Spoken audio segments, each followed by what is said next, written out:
What is दिस?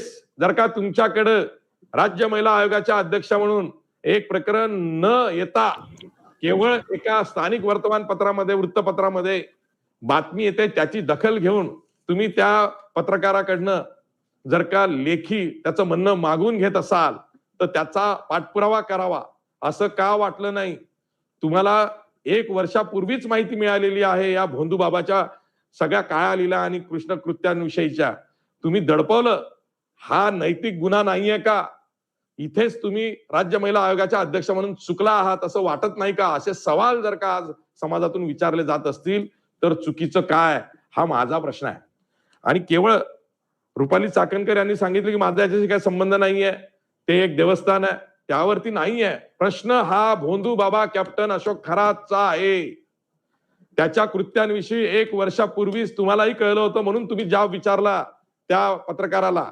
तो जो दैनिक खबरदार पुढारीचा संपादक आहे त्याला, दत्तात्रय खेमनरला, त्याच्याकडनं पत्र लिहून घेतलं.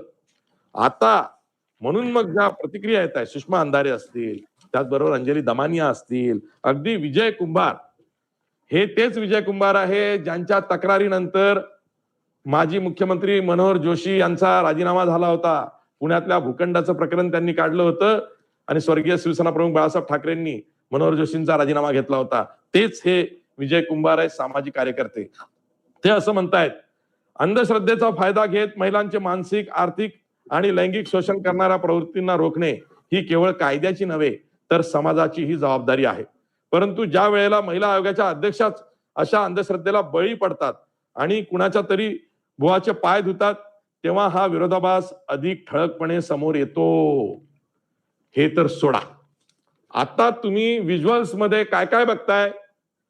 रुपाली चाकणकर त्यांच्या पतींबरोबर या भोंदू बाबाचे पाद्य पूजन करतायत. म्हणजे काय? पाय धुतायत, त्याची पूजा करतायत, त्यानंतर त्या देवस्थानामध्ये उभं राहून भाषण करतायत आणि त्याच्यासाठी छत्री पकडतायत.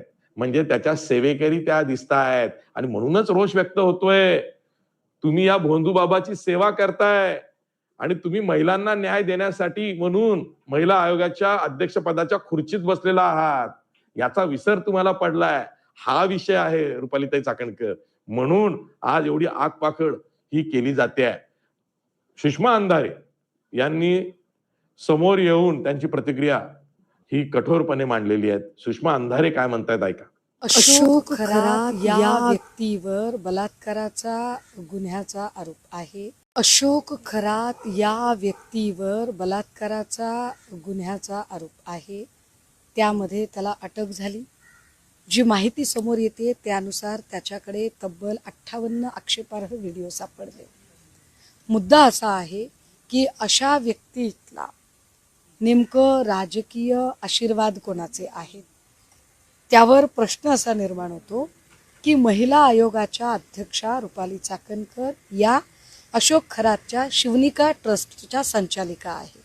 नुसत्या संचालिका नाहीत तर अशोक खरातांच्या डोक्यावर छत्री पकडणे, कधी त्याची पाद्यपूजा करणे, असे अनेक व्हिडिओ फुटेज, फोटो या निमित्ताने बाहेर आले.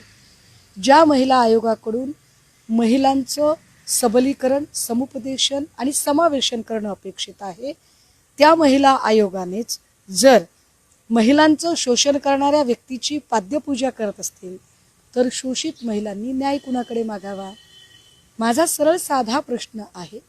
मला या निमित्ताने राज्याच्या उपमुख्यमंत्री तथा अत्यंत संवेदनशील महिला असणाऱ्या सन्माननीय सुनेत्रा वहिनींना आम्हाला प्रश्न विचारायचा आहे की सुनेत्रा वहिनींची किंवा एकूण राष्ट्रवादी काँग्रेसची अशी काय राजकीय अपरिहार्यता आहे की सतत वादाच्या भुवऱ्यात असणाऱ्या चाकणकरांना आपल्याला या आयोगावर ठेवावं लागतं?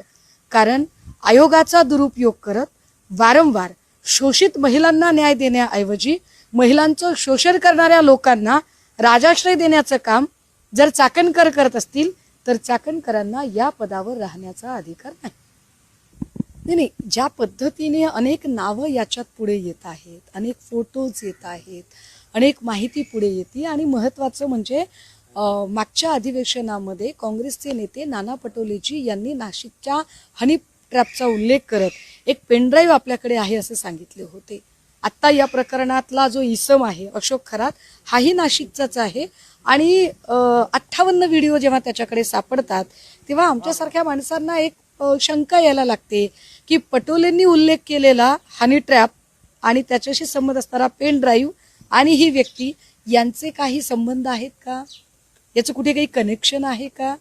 अर्थात तो तपासाचा भाग आहे, तो तपासला जावा, पण हे सगळं तपासताना महिला आयोगाचे प्रिव्हिलेज कुणालाही मिळता कामा नयेत. कारण या संपूर्ण प्रकाराचा पर्दाफाश करण्याचा प्रयत्न एका स्थानिक वृत्तपत्राच्या संपादकाने मागच्या वर्षी केला, तेव्हा आयोगाच्या पदाचा दुरुपयोग करत चाकणकरांनी संबंधित संपादकाकडून जबरदस्तीने माफीनामा मागवला होता. त्याचेही पुरावे माझ्याकडे आहेत.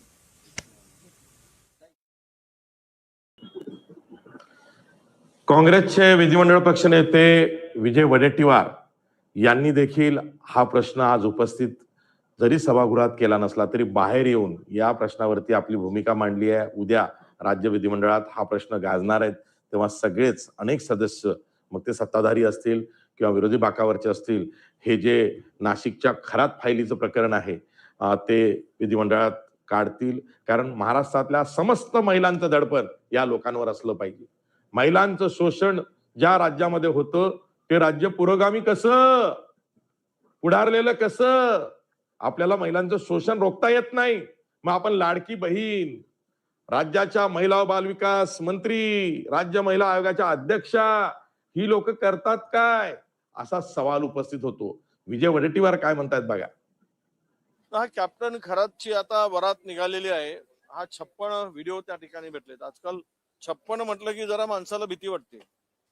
मग ते 56 इंचची छाती वगैरे वगैरे आपण सगळं बघतो ना, तर ते 56 व्हिडिओ ते मिळालेत. आणि दुर्दैवानं की सुदैव म्हणावं काय बोलावं, महिला आयोगाच्या अध्यक्षा अशा भोंदूबाबांचे पाय धरून, पाय चेपून, पाय धुताना आम्हाला सगळे दिसत आहेत. म्हणजे या महिलांना काय न्याय देऊ शकतील? ज्यांची श्रद्धा ज्यांना अंधश्रद्धेवर विश्वास आहे, भविष्यावर विश्वास आहे, भविष्यवाणीवर आहे, एस्ट्रॉलॉजरवर आहे, अशा त्या ठिकाणी खुर्चीवर बसलेल्या आमच्या आपल्या महिला आयोगाच्या अध्यक्षाकडून या महाराष्ट्रातील महिलांनी कोणत्या अपेक्षा ठेवाव्यात? आणि दैवी शक्ती वगैरे तो सांगत होता. आणि अनेक राजकीय लोकांचे तर आहेच ते. आता ते व्हिडिओ मध्ये महिलांचं शोषण झाल्याची सुद्धा माहिती आम्हाला मिळते. आणि असे भोंदूगिरी करणारे देशभरामध्ये आता खूप सुळसुळाट आलेला आहे. आणि ही सर्व दैवी शक्ती देव यांच्या अंगात येतो. आणि अलीकडे तर काही महाराजांच्या अंगामध्ये, महाराजांच्या पुढे माईक धरूनही भूत बोलतो. म्हणजे हेही पाहिलं आपण. तो एक आहे बाबा, माईक वर भूत बोलताय, माईक धरून सांगतोय, तो मान हलवत आहे. हे सगळं विचित्रच चाललेलं आहे. हे म्हणजे अख्खा देश अंधश्रद्धेत बुडाला आहे. त्यामुळे ह्या भोंदूगिरी यांची पावत आहे.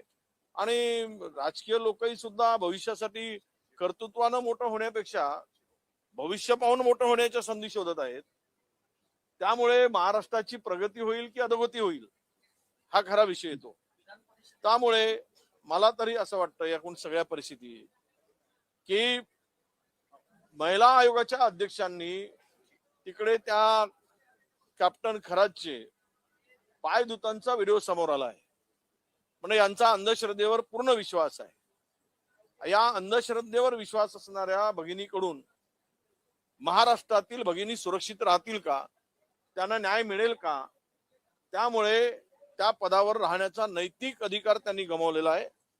त्यासाठी महिला आयोगाच्या अध्यक्षांनी राजीनामा दिला पाहिजेत अशी आमची स्पष्ट मागणी आहे. राष्ट्रवादी काँग्रेस शरदचंद्र पवार गट जो आहे त्याचे प्रवक्ते सुनील माने यांचीही प्रतिक्रिया या प्रकरणामध्ये घेऊन जी आहे ती राज्य महिला आयोगाच्या अध्यक्षा रुपाली चाकणकर यांच्या राजीनाम्याची मागणी करणारी आहे. काय म्हणतायत बघा. राज्याच्या महिला आयोगाच्या अध्यक्षा रुपाली चाकणकर यांचा नाशिक मधल्या कॅप्टन खरात या भोंदूबाबाबरोबर संबंध, त्यांच्या संस्थेशी संबंध असल्याचं कागदपत्रावरून दिसायला लागलंय. आमची मागणी आहे रुपालीताई चाकणकर यांना आता राज्याच्या महिला आयोगाच्या अध्यक्षपदावर ठेवू नये. सरकारने तातडीने त्यांचा राजीनामा घ्यावा. हे प्रकरण प्रचंड गंभीर आहे.